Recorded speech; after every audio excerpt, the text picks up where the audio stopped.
Brothers and sisters, this is Bob Poli.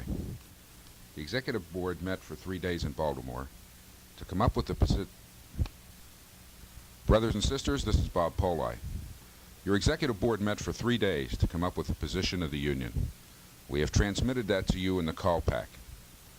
I believe that many of you tonight who have called this office, who have expressed your desires, have explained to us to work hard for the main issue that has always been the main issue in this strike or any other strike, to return all the strikers to their former position. I want to assure you that it is the #1 priority of PATCO. We are doing everything possible, working with congressmen, senators, in an attempt to get them to inform this administration that now is the time to put the controllers back to work. Some of you have called and said we have lost everything. We have not lost our pride. We have not lost our dignity. We have proven that we have stuck together. The issues that we went out for are now coming to the forefront. People are realizing the problems that exist in the system. It came out in the testimony that we provided to Congress last week. I assure you, as I have in the past, every one of us back here is working as hard as we can for you to get your job back and to ensure that every controller returns to their position. We will continue to do that. I hope that you follow the instructions of the call pack.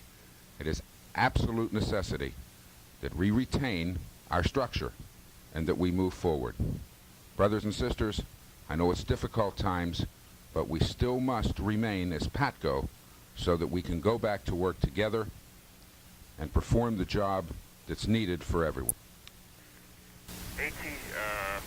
The Air Traffic Controller Resolution number 185 by the AFL-CIO Executive Council. The Reagan administration's brutal punishment of the members of PATCO shows no sign of relenting. The AFL-CIO calls upon its affiliates to continue their assistance to the embattled trade unions. They need help in manning picket lines, meeting family responsibilities, and finding jobs. Through its PATCO Family Assistance Fund, the AFL-CIO has provided over $625,000 in aid to air traffic controllers and their families. Threatened with mortgage foreclosures, eviction notices, and other serious economic handicaps, we shall continue to help. The AFL-CIO urges the President to return these workers to their jobs. Mass firings, fine, and union decertification will not assure safe, reliable air travel for the American people, nor will they save the taxpayers the high cost of training thousands of new controllers. It is time for the President's demeaning vendetta against the air traffic controllers to stop. It is time, in Samuel Gomper's words, for more justice and less revenge. Yeah, what are you going to do? You going to read it? Well, I'll read it. This is the press release copy that they sent out by that. There's only some copies on it. The other thing, I might take the floor now. Yeah, go ahead. Delegate Robert Poline, President of the Professional Air Traffic Control Corporation. I rise today to speak to the resolution filed by the commission, address some of the statements that have been made in this discussion. First thing I would like to do is to thank each and every one of you on behalf of my members for what you have done, what you have contributed in helping us in our fight to secure a contract for our people. Especially Walter Davis with the community services, Father Higgins for administering the family fund, and especially you, sir, Mr. Copeland, for all of the statements that have been made. I want to clarify the issue that no one could have stood behind a small union struggling against the government like we have in support of our issue. To all of our members, I appreciate that. I would like to address at this time a number of statements that were made here. The first one by Senator Kennedy on the use of the law against trade unions, and explain to you exactly what has happened to our people. On August 3rd, the Justice Department, in the greatest single effort by the Justice department, okay, in this country came after our union. In every federal court in this country, as a result of that, 70 of our members have been charged with committing a felony restraint. 5 of them by Friday will be convicted of a felony restraint. Penalty for this is a year and a day in federal court. In Indianapolis, for picketing, they have secured the automobiles of 25 of our leaders and their sponsors. Made them post a $1,000 bond and charged them $40 a month for storage on their automobiles, just for picketing. As far as your statement, Mr. President, on shooting the wounded, people have been blacklisted. When they try to get a job, the employers state that we have been advised that we aren't to hire air traffic controllers instructors. We have veterans who were honorably discharged who are attempting to return to the military. They have taken the position that no air traffic controller can return to the military. HUD has issued a memo saying that any forbearance agreement on any mortgages will not be continued for air traffic controllers. Our people have been harassed, intimidated, but they have not buckled, and we are still strong. We have women controllers who the FBI has stated, if you don't return to work, we will say you were an unfit mother, and you can't use your children. People who have attempted to adopt the children have been accused of being felons. That can't happen. Our people have suffered.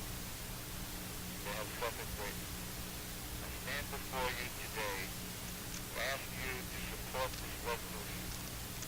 Give us your continuing assistance in our struggle.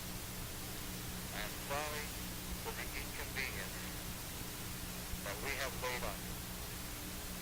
I am sorry that there has been criticism of our failure to coordinate better. We were a small unit, a very young unit. We will learn from our mistakes, and we will continue. Many statements were made here today, yesterday and the day before, about the 1920s and the 1930s, and the struggles that many of you had. Brothers and sisters, the 1920s and the 1930s are here now to pass us. I only hope all of you can see fit to continue to help us both at the local level and at the national level with our struggle. And I assure you that every one of our members are proud, will work with their head up, and never be ashamed to be called trade unionists. Thank you, Mr. Chairman. And those speech. Were you up there, Tom? Yes, I was. How was it? Well, it was fantastic. I don't know if I can describe it. There were applause. I didn't read the point where there were applause when they put it in the text. Yeah. But just about every paragraph that he finished was applauded, and at the end they have standing ovation. I was there every day. Yeah. And my opinion is that, well, there's no doubt in the world that he got the biggest standing ovation of anybody who talked from the floor of the convention. And from the others that talked from the podium or guest speakers, even Senator Kennedy, his ovation, his standing ovation, maybe is good, but I don't even think so. So it was such a stirring moment. I mean, a couple of the girls from our buses that were there, and the flight attendants, and they were getting tears in their eyes. It was unbelievable. Heard it, was the beginning in California be pretty good? Yeah, he came up, like next guy after Clark. Yeah. And he had a... This is endorsement received by our attorney, Jack Gerber in Atlanta, representing the 4 indictees. Mm-hmm. It's to the from the Director of the FBI to their field officers. Possible strike by Federal Aviation Administration, Professional Air Traffic Controllers Organization, PATCO, August 3rd, 1981. Possible destruction of government property, Federal Anti-Strike Statute, Title 18, U.S. Code, USC, Section 1918. RE Bureau Teletype to all FBI field officers, 7/31/81. At the request of James S. Reynolds, Principal Deputy Chief, General Litigation Section, Department of Justice, receiving officers are instructed to contact U.S. attorneys and read or provide the contents of the memorandum dated 8/2 of D. Lowell Jensen, Assistant Attorney General, Criminal Division, DOJ, to selected U.S. attorneys, which is set forth as follows.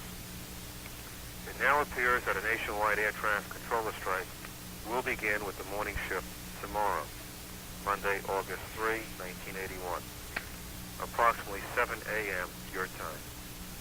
One or more persons who reside in your district are potential targets of criminal prosecution under Title 18, USC, Sections 371, conspiracy, 1918, striking against the government, and 2, aiding and abetting. Individuals have been targeted based on information indicating that they are strike leaders. The names of the targets are being provided to the FBI field office in your district. This department is committed to proceeding immediately to prepare itself for appropriate prosecution. It is our goal to be in a position to initiate some prosecution before the end of the day tomorrow, if warranted. However, as you were advised in my teletype dated 6/16/81, no case should be brought under Title 18, USC, Section 1918, or conspiracy to violate or aiding and abetting a violation, Section 1918, until it has been cleared by this division. You are accordingly requested to undertake immediately the following actions. 1. Appoint an experienced assistant U.S. attorney to be responsible for the development of such cases. 2. Have that assistant meet this evening with assigned FBI agents and local FAA officials to determine the evidence of strike-related activity which FAA presently has on each of the targeted individuals. 3. Based on that evidence, the assistant should chart out with the FBI agents the investigative steps to be pursued in developing appropriate cases. I consider it urgent that these steps be undertaken tonight so that assigned bureau agents will not be left to catch up after the strike has started. Most of the individuals whose names have been provided to the FBI are controllers who are scheduled to work on the morning shift. Additionally, the evidence which is provided to you by FAA regional personnel may indicate the possibility of meaningful investigative activity during the night. For example, it is understood that strike leaders will be attempting, during the evening, to persuade controllers to meet at midnight at pre-designated locations for a strike vote. Once a controller arrives at that meeting, he or she purportedly will not be allowed to leave until after the time the morning work shift is scheduled to begin. Any questions which you might have should be directed to James S. Reynolds, Deputy Chief, General Litigation Section Office, or David J. Klein, Senior Legal Advisor, General Litigation Section Office. I will be in further contact with you tomorrow. In accordance with actions proposed by the above memorandum of AAG Jensen, receiving officers are further directed to meet with AUSA and FAA officials this evening concerning evidence of strike-related activity and investigative steps to be pursued. Following is a current list of FAA facilities and FTS telephone numbers as provided by Departmental Attorney David Klein. Indianapolis Senate, Joe Chavez. Atlanta Tower, Mike Connolly. Miami Tower, Tom Jones. Washington National Tower, Harry Hubbard. Pittsburgh Tower, Peter Bernhardt. Boston Tower, Gary Tucker. Cleveland Center, Don Enders. Los Angeles Center, Jerry Walton. Kansas City Center, Rex McQueen. Chicago Tower, Chester Anderson. Houston Tower, F.E. Davis. Oakland Center, Erwin Bashauer. Chicago Center, George Gunner. Boston Center, Russ Scarberry. Dallas Fort Worth, Don Neerum. New York Center, Louis Pold.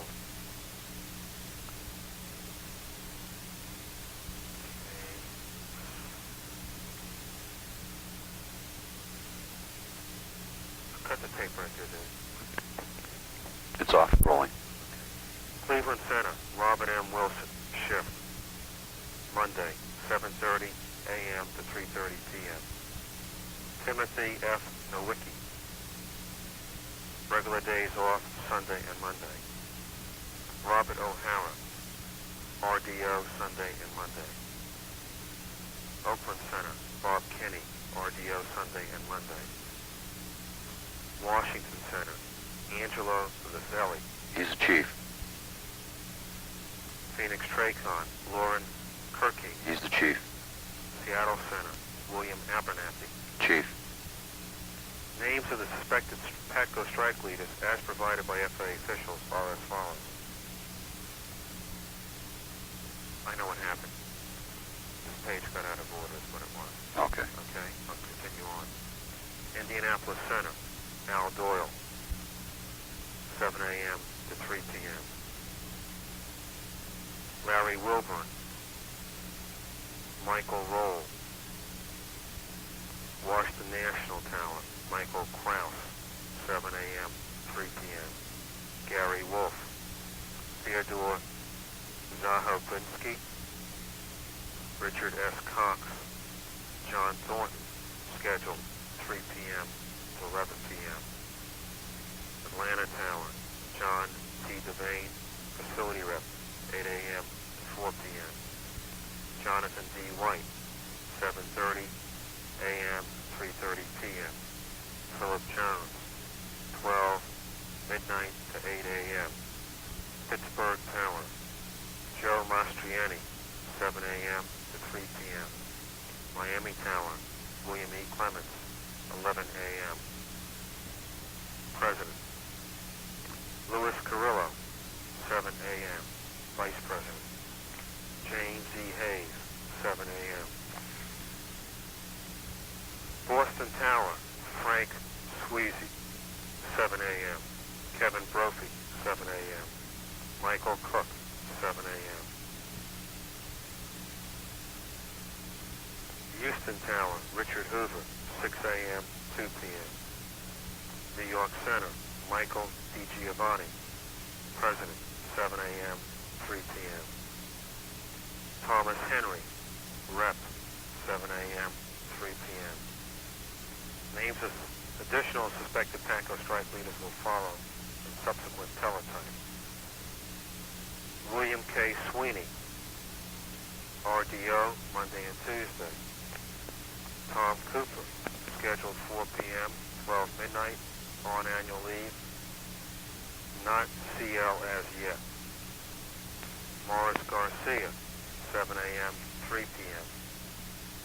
Phoenix Tracon, Albert Cuevas, VP, 12:45 p.m., 8:45 p.m. Terry Knopf, S/T, whatever that means, Secretary Treasurer, 6 a.m., 2 p.m. Los Angeles Center, Dennis B. Partridge, 7 a.m., 3 p.m. Kathy Sikowski, 7 a.m., 3 p.m. Roy A. Wanna, 2 p.m., 10 p.m. David A. Evans, Facility Rep, 7 a.m., 3 p.m. Terry Ant, Chicago Center, Terry Anderson, 3 p.m., 11 p.m. Raymond Owens, 7 a.m., 3 p.m. Carl Kern, 7 a.m., 3 p.m. Howard Morris, 8 a.m., 4 p.m. Kansas City Center, Donald Tuttle, 6:30 a.m., 2:30 p.m. George Fuston, 8 a.m., 4 p.m. Boston Center, James Baca, 7 a.m. to 3 p.m. Peter Kilday, 7 a.m. 3 p.m. Norman Upson, 7 a.m. 3 p.m. Chicago Tower, Lucius Gravely, 3 p.m. 11 p.m. Harry T. Johnson, 3 p.m. 11 p.m. DFW, Gary Green, 7 a.m. 3 p.m. Frederick Turin, no time. Joseph Record, no time.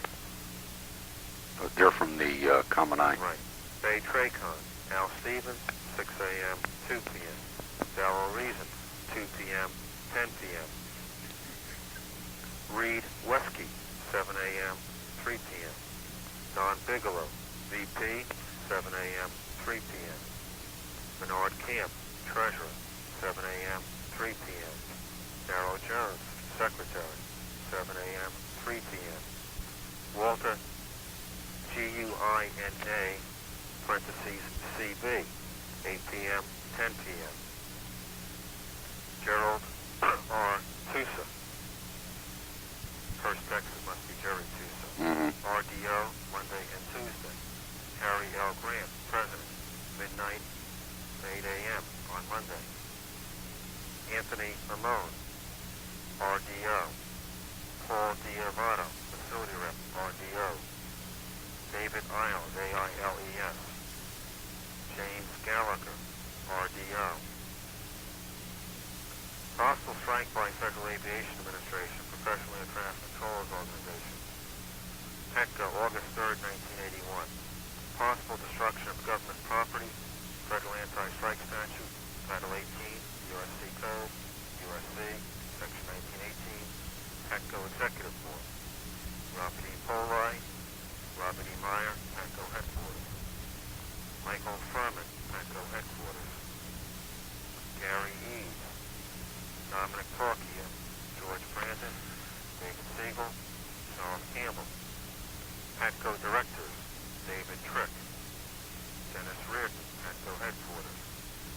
Washington Center, Kenneth Eagles, 7 a.m. to 3 p.m. John Witt, 7 a.m. 3 p.m. Edward Meager, 7 a.m. 3 p.m. Seattle Center, Patrick J. Thompson, RDO, Monday and Tuesday. Memphis Center, David Grimes, 7 a.m. 3 p.m. Charles D. Williams, 7 a.m. 3 p.m. John Hudson, 3 p.m. 11 p.m. L.A. Tracon, Don Lindsay, 7 a.m.